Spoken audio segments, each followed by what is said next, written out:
सारा हैरान थी कि उसका पति इस जेल का बॉस बन गया था। डायरेक्टर और बाकी नर्सें भी हैरान थी। कैदियों को अपना जोरदार स्वागत करते देख सारा को थोड़ी अजीब सी शर्मिंदगी महसूस हुई, लेकिन बात सिर्फ कैदियों तक ही सीमित नहीं थी। जेल के गार्ड भी उसकी बहुत इज्जत कर रहे थे। कैप्टन ने सारा को बताया कि डेविड काफी देर से उसका इंतजार कर रहा है। कैदियों को पता था कि वो अपनी पत्नी से मिलने जा रहा है, इसलिए सबने तालियां बजाकर उसे बधाई दी। फिर कैप्टन सारा को बेसमेंट जैसी एक जगह ले गया। ये जगह न तो विजिटर रूम जैसी थी और न ही किसी जेल जैसी। शुरू में सारा थोड़ी डरी हुई थी, लेकिन जैसे ही दरवाजा खुला उसने देखा कि कमरा शानदार सजा हुआ है और सोफे पर एक आदमी बैठा है। वो बड़े आराम से वाइन पी रहा था। वो और कोई नहीं, उसका पति डेविड ही था। अपनी पत्नी से मिलने के लिए उसने अच्छे कपड़े भी पहने थे, लेकिन सारा ने उसे धक्का दे दिया और सीधे पूछा कि क्या वो सच में बिग माउस है। दरअसल कुछ दिन पहले ही मेयर स्मिथ सारा से मिले थे और उन्होंने सारा को बताया था कि डेविड की वजह से जेल में 3 कैदी मारे गए हैं और उसके बाद पूछताछ वाले कमरे में भी एक आदमी की मौत हो गई। अगर वो बिग माउस नहीं है तो भला किसमें इतनी हिम्मत और ताकत है। डेविड ने उसकी तरफ देखा, लेकिन कोई जवाब नहीं दिया। वो इधर उधर देखने लगा क्योंकि उसे पता था कि जेल का वार्डन माइक के जरिए उनकी बातें सुन रहा है। इसलिए वो सारा को मैदान में ले गया और उसे सब कुछ बता दिया। डेविड ने बताया कि जब मेयर स्मिथ से उसे ड्रग डीलरों की लिस्ट मिली थी, तभी किसी अनजान आदमी ने उस पर हमला कर दिया और वो बेहोश हो गया। उसने हमलावर का चेहरा नहीं देखा था। बाद में जेरी ने उसे जगाया। पहले तो उसे लगा कि हमला जेरी नहीं किया है, लेकिन उसकी बातों से ऐसा नहीं लगा। फिर जब डेविड ने अपनी जेब चेक की तो उसे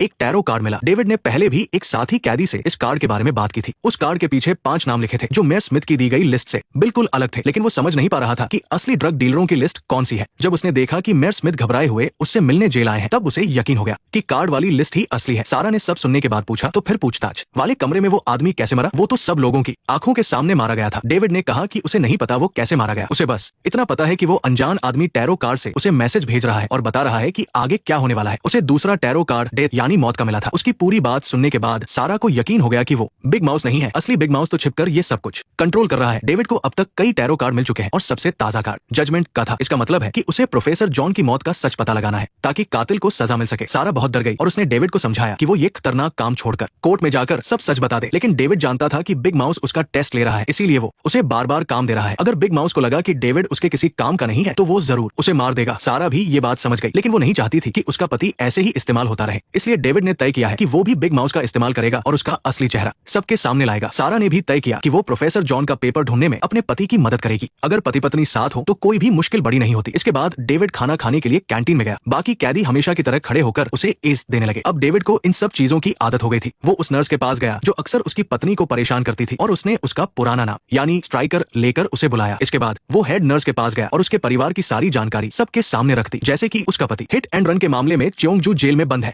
फिर वो केविन की पत्नी के पास गया। उसने न सिर्फ ऊंचे अफसरों को रिश्वत देने का उसका राज खोला, बल्कि रिश्वत की एक एक पाई का एकदम सही हिसाब भी बता दिया। और आखिर में वो मेयर स्मिथ की पत्नी के पास गया, लेकिन उसने उसका शुक्रिया अदा किया क्योंकि उसने सारा का ख्याल रखा था। ये सब करने का डेविड का एक ही मकसद था कि वो उन सबको वार्निंग दे दे कि कोई भी सारा की तरफ आंख